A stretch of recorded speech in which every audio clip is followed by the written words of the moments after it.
Let us imagine that we know what we want, to leave a relationship, but that we are suffering from a problem which inhibits us from acting on our wishes. We can't bear to cause another person pain, especially another person towards whom we feel a sense of loyalty, who has been kind to us, who looks up to us for their safety and their future, who has expectations of us, and with whom we might have been planning a trip to another continent in a few months.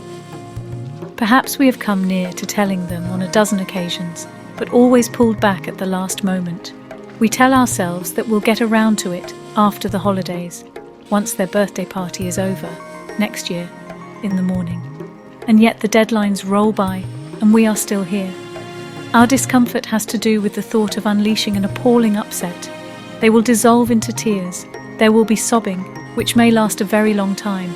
There will be wailing, uncontrollable cries, and mountains of wet tissues, all because of a truth that currently lurks in the recesses of our cranium. We will have been responsible for dragging a formerly competent and independent person into chaos. It's more than we can bear. It sounds peculiar, but it might be better for us to spend the next few decades unfulfilled than experience even 5 minutes of unbounded upset. In another part of our minds, there may also be a terror. More than we realise day to day, we're scared of our partner. By telling them it's over, we risk a discharge of titanic anger. They may scream at us, accuse us of leading them on, of being a charlatan and a disgrace. There might be violence and danger. There is a certain symmetry to our fears. We may tell them and by so doing kill them, or we may tell them and they will turn around and kill us. Kill or be killed. No wonder we put off the news. The reasonable adult part of our minds knows that these fears of killing and dying can't be true, but this may weigh very little in how we unconsciously feel. Wielding sensible arguments can at points be as effective as telling a person with vertigo that the balcony won't collapse, or a person with depression that there are perfectly good grounds to be cheerful. A lot of the mind is not amenable to hard-headed logic. In an ancestral part of us, we simply operate with a sense that going against the wishes of a significant person will mean either endangering their lives or our own. To explain the origins of such terrors, childhood is the place to turn, as it always is when trying to account for disproportionate and limitless fears. Perhaps we are the offspring of a fragile parent whom we loved profoundly, and whom it would have broken our hearts to disappoint. They might have been struggling with their mental or physical health. They might have been maltreated by another adult. Maybe they were relying on us to hold them back from despair, or justify their whole lives. We may have derived an early impression that we had to conform to their idea of us if we weren't to cause them grave damage, that our wishes and needs could easily have driven them to the edge, that by being more ourselves, we might have broken their spirit. We simply loved them too much, and at the same time, felt them to be too weak to ask them to take on our reality. We can be 3 years old, and without knowing any of this consciously, have taken such messages on board. And as a result, we might then have learnt to play very quietly, to rein in our boisterousness or mischievousness, our aggression or our intelligence, to be extremely cheerful and helpful around the house, to be no trouble at all, towards a beloved adult who already seemed to have far too much on their plate. Alternatively, we might have spent our most vulnerable years around a person who responded to any frustration caused by another person with extreme anger. It can be hard to appreciate just how terrifying an enraged adult can seem to a sensitive 2-year-old. Another adult might know that this red-faced figure, of course, wasn't going to murder anyone. They're just letting rip for a while and will pick up the pieces of a smashed vase soon enough. But that's not at all how it can seem through a child's eyes. How are they to know that this person, many times their size, wouldn't just go one step further, and at the end of their ranting, pick up a hammer and smash their skull in? How can they be certain that the momentarily genuinely out-of-control parent who just broke the door wouldn't, for that matter, throw them out of the window too?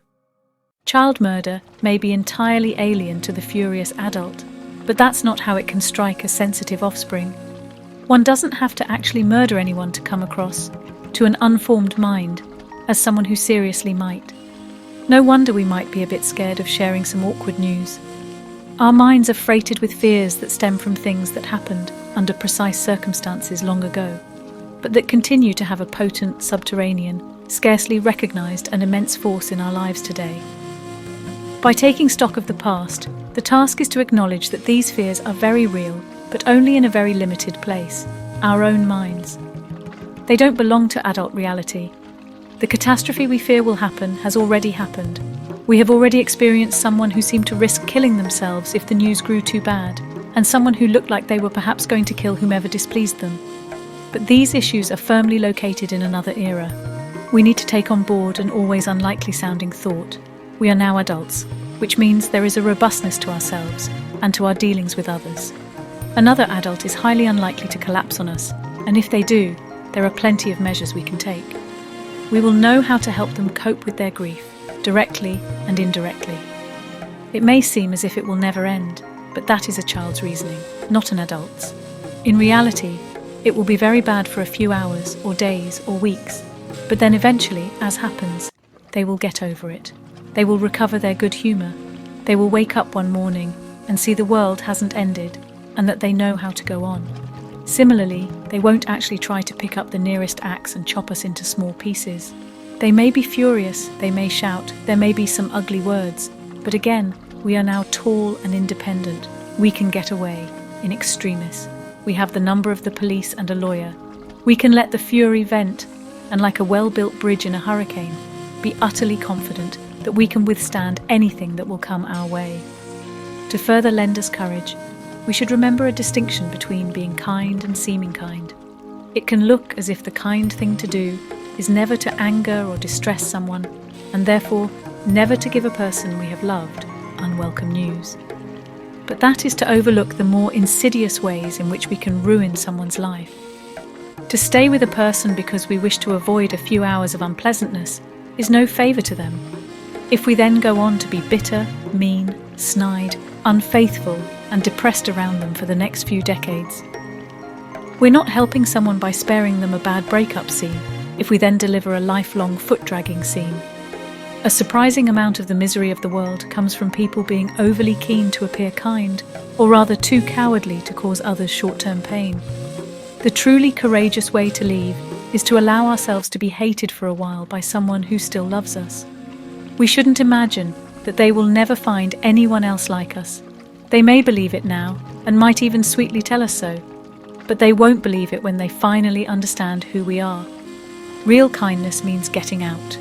Even though the holiday has been booked, the apartment paid for, and the wedding arranged. There's nothing wrong with, and nothing dangerous about deciding someone isn't for us. There is something very wrong with ruining large chunks of someone else's life while we squeamishly or fearfully hesitate to get out of the way.